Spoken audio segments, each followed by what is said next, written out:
The first thing the survivor remembered was the silence.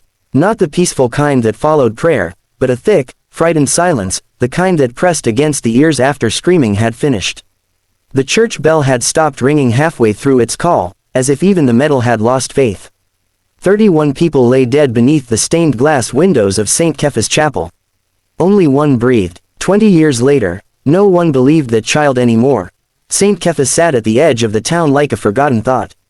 From the outside it looked harmless, peeling white paint, a crooked cross, hymns floating out every Sunday morning. Parents sent their children there because God lived there, and because Pastor Gideon spoke softly and smiled often. He called the children chosen seeds. He said God had spoken to him in dreams. And when a man claims God whispers only to him, people stop asking questions.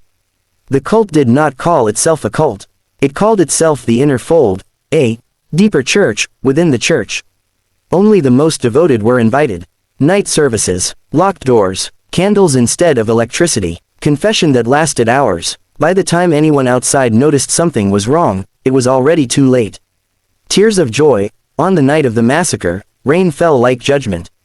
32 members of the inner fold gathered in the sanctuary. Pastor Gideon stood at the altar, dressed not in white but in red. He said the world was ending. He said God had shown him a way for them to be saved. Not all children belong to the highest God, he told them. Some are born to a lesser one. The poison was already in the wine. One by one, they drank. Some prayed, some cried, some tried to run when the truth reached their tongues, but the doors were chained from the outside. Pastor Gideon did not drink.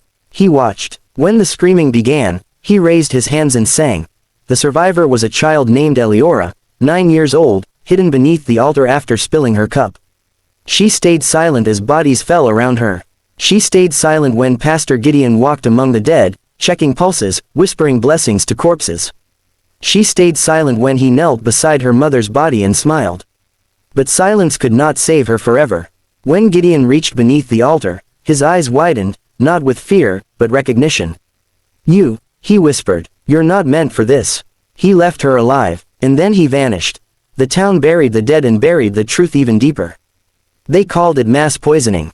A tragedy, a mystery. The police found no leader, no confession, no explanation that fit neatly enough to sleep beside. Eliora told the truth. No one listened. Children lie, they said. Trauma invents monsters. Churches don't hide cults, only movies do.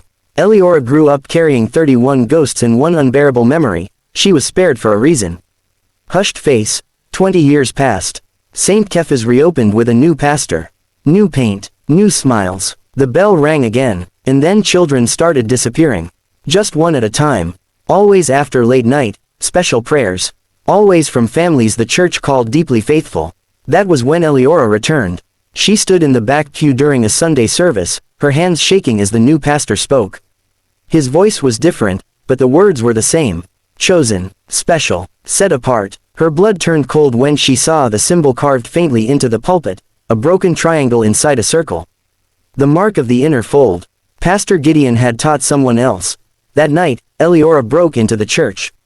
Behind the altar she found a door that hadn't existed before, or maybe no one had wanted to see it.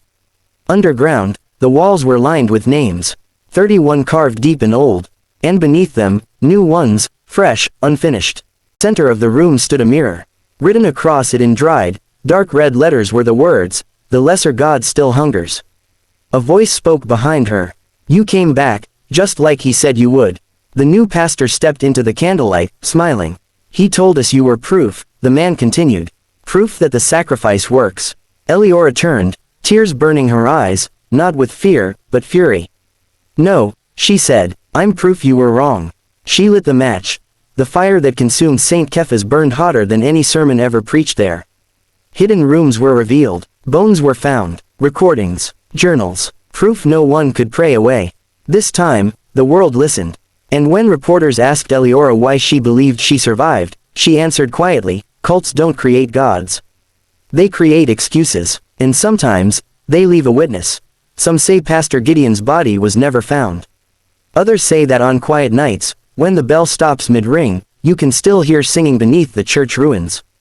Not hymns, warnings. Because faith can save you, but blind faith can make you a child of a lesser God.